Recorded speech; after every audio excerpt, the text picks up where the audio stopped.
Ito pala ang kwento ng buhay ni Fernando Poe Jr.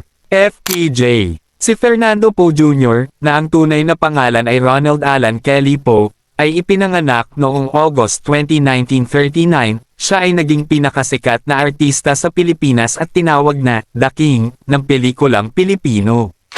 Maagang buhay at hirap. Trahedya sa pamilya, anak siya ng aktor na si Fernando Poe Sr. at Elizabeth Kelly. 6 silang magkakapatid. Namatay ang kanyang ama noong 1959 dahil sa rabies. Dahil dito, napilitan si Ronald na tumigil sa pag-aaral para buhayin ang kanyang pamilya.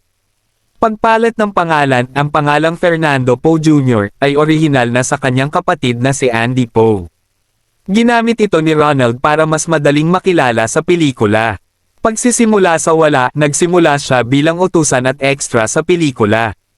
Kalaunan, naging stuntman dahil marunong siyang bumaril at sumakay ng kabayo.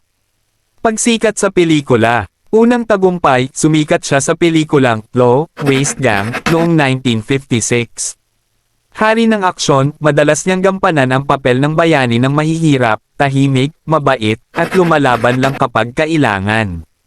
Kabutihan sa industriya, tumulong siya sa pagtigil ng panloloko sa mga artista at siniguro na may libreng pagkain ang mga nagtatrabaho sa pelikula. Personal na buhay at politika. Pag-aasawa, ikinasal siya kay Susan Roses noong 1968. Inampon nila ang isang anak na babae, si Grace Poe.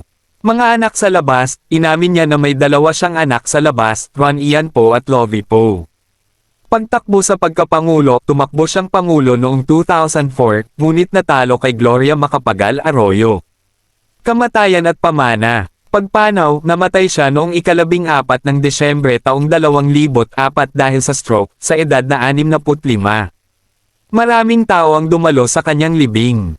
Parangal, noong 2006, ginawaran siya bilang National Artist for Cinema. Pamana, hanggang ngayon, buhay pa rin ang kanyang pangalan sa mga palabas tulad ng FPJs Ang Probinsyano at Batang Quiapo. Nagustuhan nyo ba ang ating video mga kakwento? Bigyan mo naman ako ng isang like dyan at e-comment mo na rin dyan sa baba kung saan lugar ka para alam ko kung saan nakarating ang ating video. Salamat!